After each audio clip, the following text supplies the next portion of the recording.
सगळ्यात पहिली banking. Banking, the term bank come from French word banco. Banco which means a bench. Earlier days, the money lender used the display coin of a different currency in a big heaps or bench or table for the purpose of lending or exchange. काय होतं actually हा word कुठून आला आणि कसा आला ते सांगते. फ्रेंच वर्ड आहे बँको. बँको म्हणजे बेंच. पहिले कसं होतं माहितीये का, बँक नव्हती, मग तेव्हा आहे ना टेबल टाकायचे आणि पैसे लावून ठेवायचे. तुला पैसे हवेत उचलायचे, तुला द्यायचे, तुझं लिहून ठेवायचे की तुला एवढे पैसे दे. कळतंय. पहिले सावकार लोक वगैरे काय असे बेंच टाकून बसायचे आणि पैसे असे लावून ठेवायचे, ज्याला हवेत त्याला द्यायचे. कळतंय काय बोलते. त्यावरून हा वर्ड आला बँक. ओके, म्हणजे बँको वरून. बँको मीन्स अ बेंच आणि बेंच म्हणजे बँक. सो मीनिंग बघा जरा. The bank is a financial institution which deals with the deposit, advances and other related services. Bank means what? अशी इन्स्टिट्यूट जी काय करते, डिपॉझिट घेते, पैसे घेते, कोणाला पैसे हवेत लोन देते किंवा बाकीच्या other services related to other services, तर त्या बघते, त्याला आपण काय म्हणतो, bank. Indian banking regulation act 1949, जसं आपला कंपनी ऍक्ट 2013 आहे ना, तसं बँकेचा एक वेगळा ऍक्ट आहे, Indian banking regulation act. So banking company means any company which transact the business of banking of India. म्हणजे अशी कोणती पण कंपनी जी बँकेचं काम करते. बँकेचं काम म्हणजे डिपॉझिट कलेक्ट करते, लोकांना लोन देते आणि रिलेटेड टू बँकेच्या जेवढ्या ऍक्टिव्हिटी आहेत ना, जी कंपनी करते त्याला बँकिंग कंपनी म्हणतात. कळतंय. सो बँकिंग कंपनीचं तुम्हाला एक मिनिट दाखवते ऍक्च्युली टीव्हीला. हे बँकेचे ना अकाउंट आहेत, समजते काय बोलते. आपले जसं नॉर्मल आपण अकाउंट म्हणतो, फायनल अकाउंट आहे, बॅलन्स शीट आहे, दिसते बॅलन्स शीट आपण मारतो तशी आहे का, एकदम वेगळी आहे, दिसते. कारण त्यांच्या ऍक्ट मध्ये तशी दाखवलेली आहे, तशी ही बॅलन्स शीट आहे. सो बँकेच्या ऍक्ट प्रमाणे. सो कंपनी ऍक्ट तिथे फॉलो करत नाही. कुठला ऍक्ट फॉलो करतात, बँकिंग. पण समजा की बँकिंग कंपनी असेल ना, तर त्यांना दोन्ही ऍक्ट फॉलो करायला लागतात. एक तर पहिले बँकिंग आणि प्लस कंपनी, कारण ती कंपनी आहे ना. सो दोन्ही ऍक्ट त्यांना फॉलो करायला लागतात. जर समजा काही प्रॉब्लेम झाला तर मग ते लोक बँकेचाच ऍक्ट फॉलो करतात. So there are different types of banks. First is a central bank. Central bank is our main bank. The central bank is an apex bank financial institution in a banking industries in the country. Okay, apex म्हणजे important bank. important म्हणजे ही bank नाही ना तर आपली country चालणार नाही, एवढी important bank आहे आपल्याकडे सेंट्रल बँक, जी आपल्याकडे आहे RBI. कळतंय. Reserve bank of India is a central bank of India. Okay, central bank आहे इंडियाची. So every country has their own central bank. प्रत्येक कंट्रीमध्ये स्वतःच्या सेंट्रल बँक आहेत. In India the reserve bank of India is a central bank. इंडियामध्ये RBI ही आपली central bank आहे. The RBI establish in 1935. So under the Reserve Bank of India Act 1934, some function of RBI are as follows. म्हणजे पहिले कसं होतं, actually RBI खूप आधीच आली, पण गव्हर्नमेंटने तिला सेंट्रल बँक म्हणून घोषित आहे ना 1935 ला केलं. खूप आधीच आली बँक, ही आधीच होती RBI. त्यानंतर ऍक्च्युली RBIचं काम काय, फ्रेम द मॉनिटरी पॉलिसी. म्हणजे पैशांचं जे आपण म्हणतो ना, कर्जावरचे इंटरेस्ट वाढला, कर्जावरचा इंटरेस्ट रेट कमी झाला, आपण सेव्हिंग करतो त्याचा रेट वाढतो कमी होतो. ऐकलं असेल ना तुम्ही लोकांनी, FD टाकली, पहिले 10% होता आता 9% झाला. हे जे कमी होतं जास्त होतं, फ्लक्च्युएशन होतात ना, RBI करते. कळतंय काय बोलते. सो आपण जे इकॉनॉमिक्स बघणार आहोत, मी तुम्हाला सांगेन की कसं काय काय होतं आणि कशामुळे आपले रेट आहे ना खाली वर होतात, फ्लक्च्युएट होतात. Then issue currency note. आपले जे नोट आहेत, आपण 100, 500 हे नोट आहेत ना वापरतो, हे येतात कुठून, RBI इश्यू करते. कळतंय काय बोलते. They act as a bankers to government. बँकेचा सगळा पैसा, तर बँक तुमच्याकडनं टॅक्स कलेक्ट करते, बँक वेगवेगळे फाईन्स पेनाल्टी कलेक्ट करते, ते कुठे टाकते, तर RBI कडे टाकते. कळते, RBI पूर्ण हिशोब ठेवतो गव्हर्नमेंटचा. Then act as a bankers to bank to commercial और अदर बँक इन इंडिया. ते तुम्ही असं ऐकलंय का कोणाचं RBI मध्ये अकाउंट आहे? तुम्ही खोलूच नाही शकत का? It is not commercial bank, it is central bank. मग सेंट्रल बँकेकडे सगळ्या बँकेचे अकाउंट आहेत, कळतंय, माणसांचे नाही. सगळ्या बँकेचे अकाउंट RBI कडे आहेत आणि आपले अकाउंट सगळ्या बँकांमध्ये आहे. कळतंय, म्हणजे जर आता समजा एखादी बँक आहे ना बँकरप्ट झाली, बंद वगैरे झाली ना, तर जेवढे RBI कडे त्या बँकेचे पैसे आहेत ना तेवढे तुम्हाला मिळणार. समजलं काय बोलते? एखादी बँक जर बंद झाली, आता नाहीच आहे, आणि तुमच्याकडे खूप सारे पैसे त्यात टाकलेले, तर तुम्ही असं नाही बोलू, सगळे डुबले नाही बोलू शकत. जे RBI कडे पैसे आहेत ना ते तुम्हाला मिळणार, म्हणजे जेवढं तुमचं शेअर आहे तेवढा तुम्हाला मिळेल.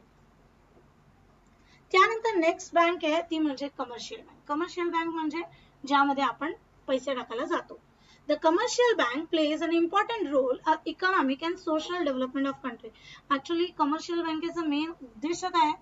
इकॉनॉमिक अँड सोशल डेव्हलपमेंट करणं, म्हणजे कंट्रीला वर काढणं. मग लोकांना आता वर कसं काढणार? लोक बिझनेस करतील तेव्हा थोडं इन्कम वाढेल, मग कंट्री डेव्हलप होईल. पण त्यासाठी लोकांकडे पहिले बिझनेस साठी पैसा हवा, मग बँक काय करते? लोन देते.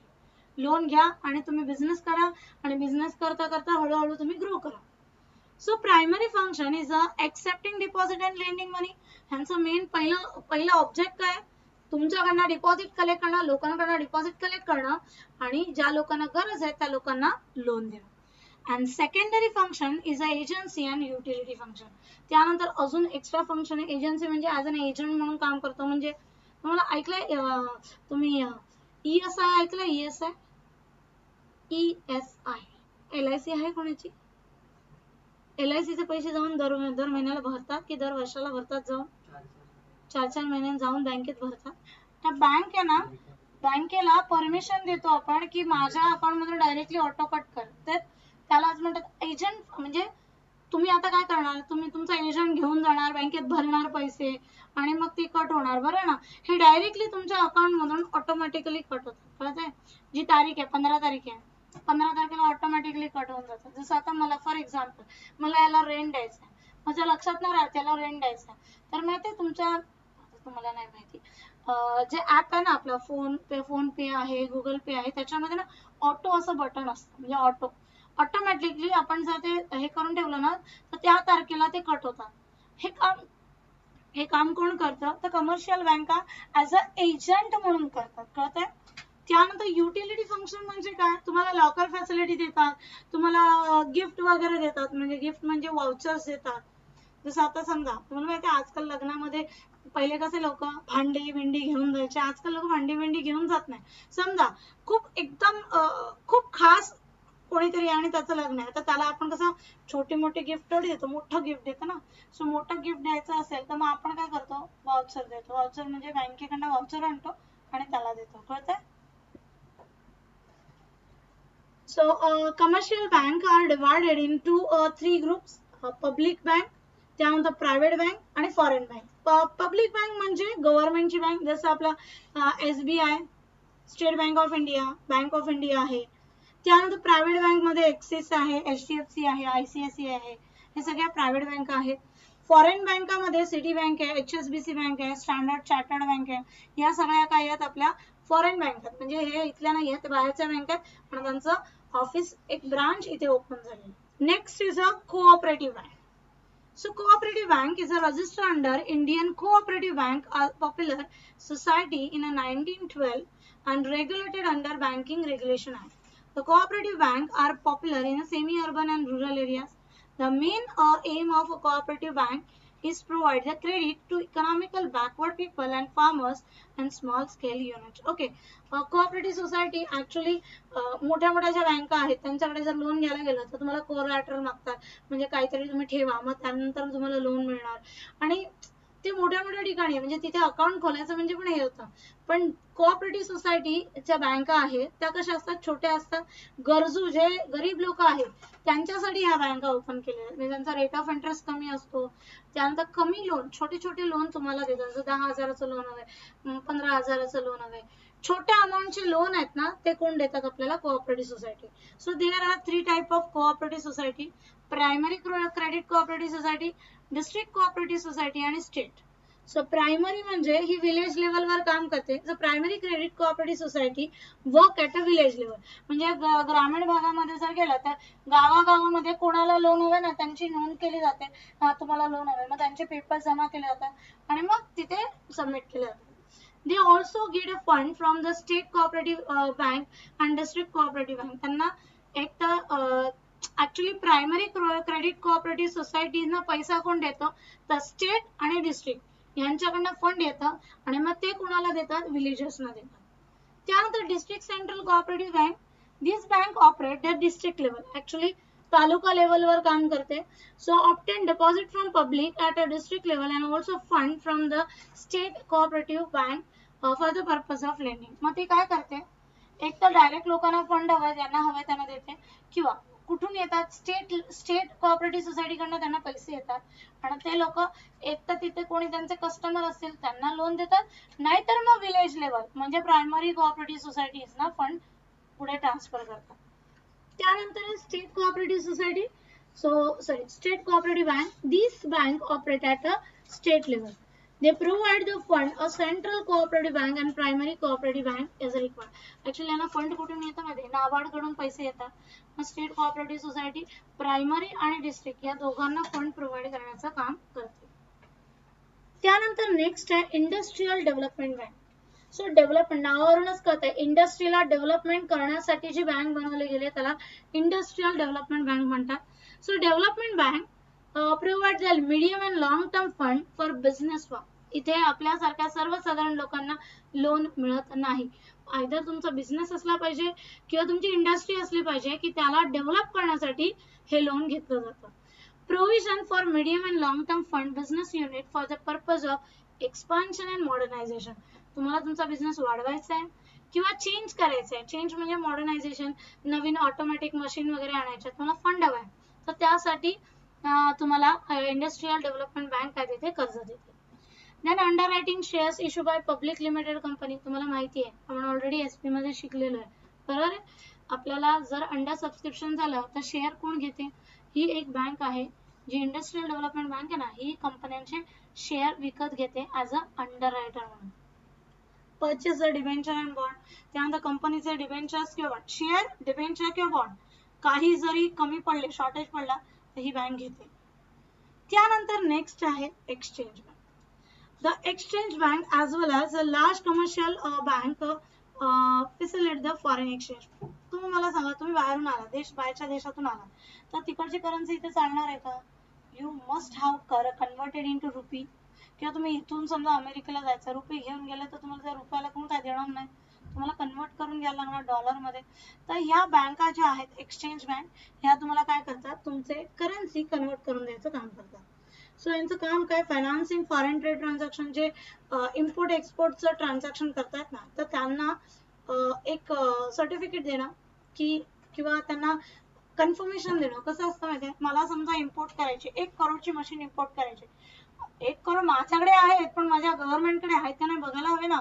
गव्हर्नमेंटकडे असतील तर तुम्हाला तेवढे घेता येतील ना, मशीन आणता येईल, नाही तर नाही आणता येणार.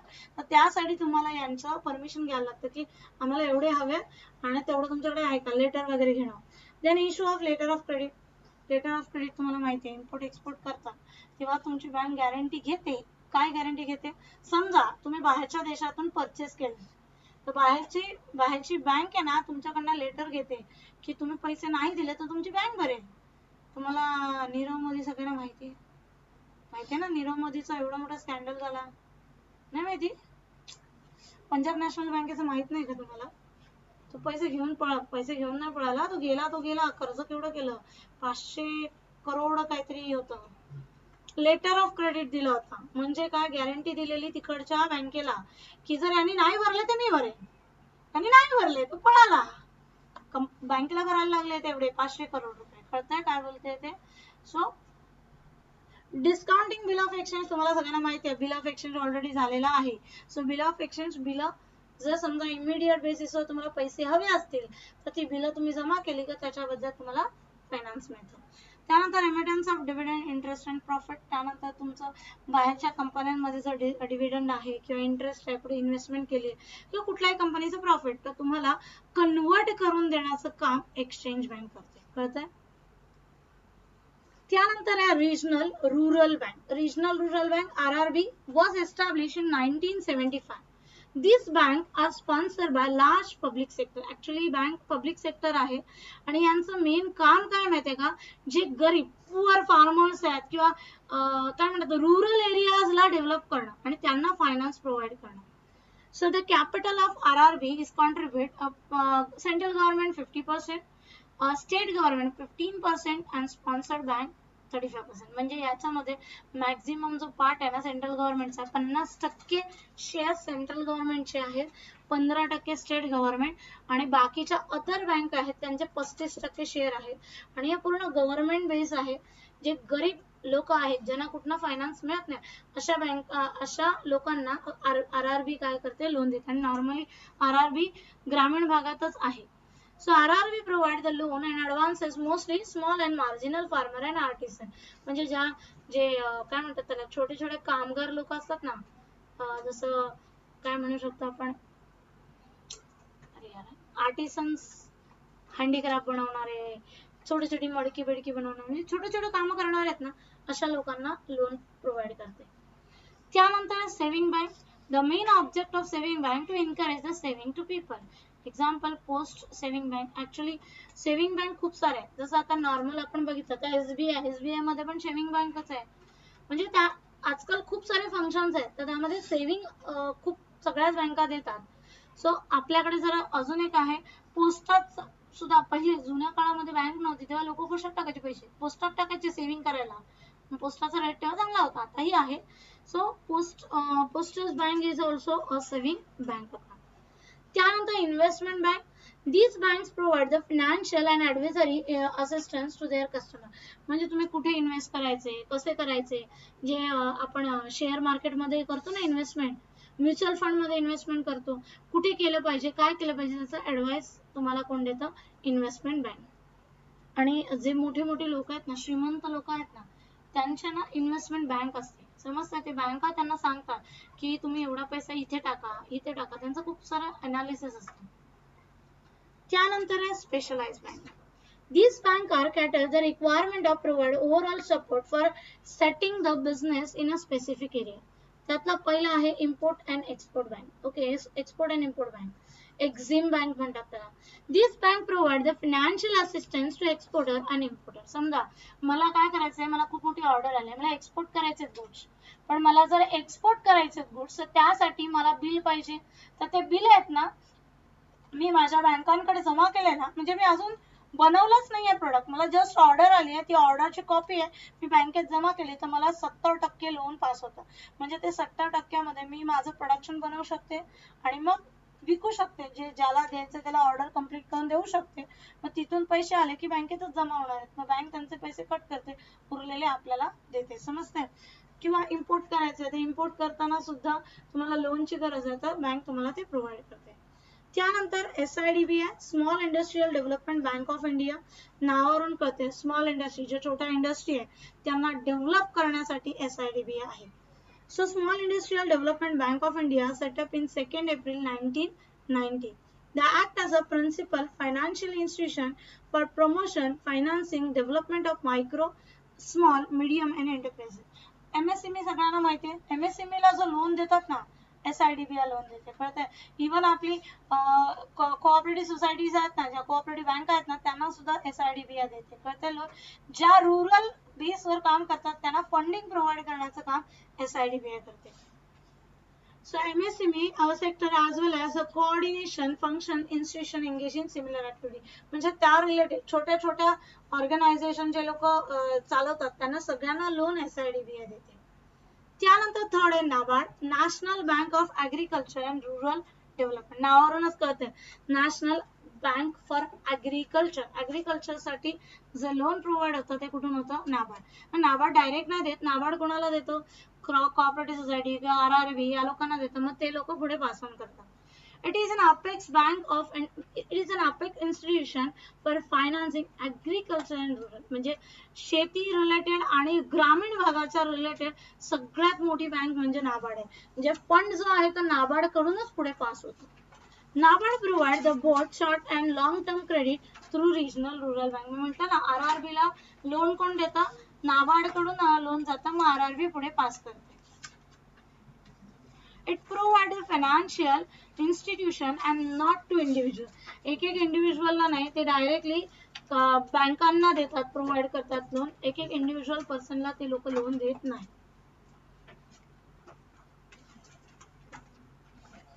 त्यानंतर न्यू मॉडेल्स ऑफ बँकिंग.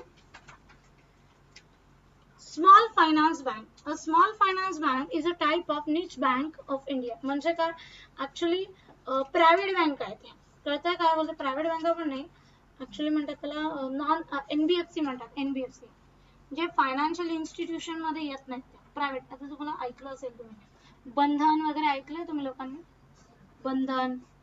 त्यानंतर जनलक्ष्मी नाही ऐकलं, तुम्ही राबडीत राहतात ना, नाही माहिती. अन्नपूर्णा, या सगळ्या फायनान्शियल इन्स्टिट्यूशन आहेत, कळतंय. NBFC आहे म्हणजे ते ऍक्च्युली बँकांसारखे त्यांचे व्यवहार आहेत. ते लोकांना लोन देतात, जे गरजू लोक आहेत, विदाउट एनी मॉर्गेज. म्हणजे काही न घेतात त्यांना लोन देतात आणि त्यांचे EMI वगैरे कलेक्ट करतात. त्यांचा रेट थोडासा हाय असतो, पण विदाउट एनी मॉर्गेज. तुमच्याकडे काही नसेल तरी तुम्हाला लोन मिळतं. मी घेतलं होतं, म्हणजे माझ्या ऋषीच्या टायमाला मी 1,75,000चं लोन उचललंय, पण विदाउट एनी मॉर्गेज, काहीच मॉर्गेज न देता, कळतंय. सो तसं मिळतं. खूप सारे आहेत राबडीत, एवढे सारे तुम्हाला नाही माहिती, कसं काय माहित नाही. राबडीत राहतात ना तुम्ही लोक. लोन अरे तुम्ही कसे घेणार, घरातल्या लोकांना माहित असेल, तुम्हाला कोण सांगणार आहे.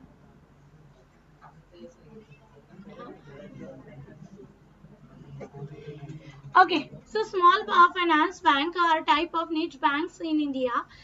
This type of bank with a small finance bank license and provide basic banking services, acceptance, deposit and lending.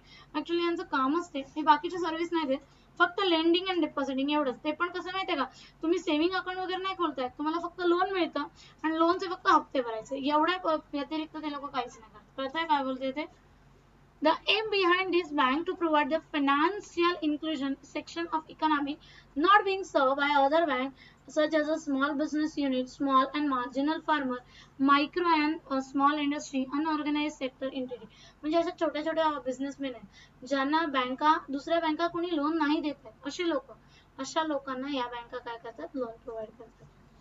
Existing non-banking financial companies, microfinance industries, त्यानंतर local area bank, so becomes a finance bank. म्हणजे ह्या small finance बँकांमध्ये येतात. They are established in public limited company in a private sector under companies act. कधी कधी ते लोक company म्हणजे गव्हर्नमेंटने बनवलेली आहे आणि कधी कधी ते प्रायव्हेट आहे, अंडर कंपनी ऍक्ट मध्ये रजिस्टर असते. ऑब्जेक्टिव्ह काय आहे स्मॉल फायनान्स बँकेचा, so provision for a saving unreserved and unserved and underserved section of population. अशा लोकांना मदत करणं की जे खूपच गरीब आहेत आणि ज्यांच्याकडनं काही सेव्हिंग नाही होत. तर आता तुम्हाला सांगते, जे माझं आहे, ज्या ठिकाणी मी काढलेले लोन, त्यांचं कंपल्सरी आहे 100 रुपये ते लोक सेव्हिंगला टाकतात. जेवढा हप्ता जातो त्याच्यामध्ये 100 रुपये सेव्हिंगला टाकतात. म्हणजे एक तर सेव्हिंगची हॅबिट होते आणि आपले तेवढे पैसे जमा होतात. आपण जेव्हा माझं लोन क्लिअर होईल मला ते पैसे सगळे मिळतील, कळते, म्हणजे माझे सेव्हिंग झालेले. त्यानंतर supply of credit and small business unit, the small and marginal farmer, micro small industry and other unorganise sector. त्यानंतर क्रेडिट देणं, क्रेडिट म्हणजे लोन देणं कुणाला, जे छोटे छोटे बिझनेसमॅन आहेत. मार्जिनल फार्मर आहेत म्हणजे त्यांचं एक ठिकाण नाहीये की हे काम मी करणार आहे असं नाही, कुणाच्याही शेतीत जाऊन काम करतात असे लोक आहेत, किंवा छोटे छोटे आर्टिसन्स आहेत, अशा लोकांना कोण लोन प्रोव्हाइड करतात, स्मॉल फायनान्स बँक. त्यानंतर payment bank. The new model of banking is a conceptually आरबीआयने एक नवीन मॉडेल काढलाय तो म्हणजे पेमेंट बँक. आजकाल तुम्हाला सगळ्यांना माहिती आहे. The main M of offer the financial service to small business and low income people. It is like other bank and carry out the most banking function such as a remittance service, mobile banking, ATM cards, net banking etc. So यांचं main काम payment. जसं Paytm माहिती आहे, पेटीएमचं काम काय? तुम्हाला कुणाला कुठल्याही बँकेतनं पे करता येतं. जीपे आहे, हे काय आहेत? हे पेमेंट बँक आहेत. आजकाल व्हॉट्सअप बँक पण आहे, व्हॉट्सअप पेमेंट पण आहे, समजतंय? व्हॉट्सअपवरनं पण तुम्हाला कोणालाही पेमेंट करता येतं. फोन पे आहे. तर हे सगळ्या काय आहेत? या पेमेंट बँक्स आहेत. कळतंय? यांचं मेन हे कोणाला पेमेंट करायसाठी आपण त्या ॲपचा किंवा त्या बँकेचा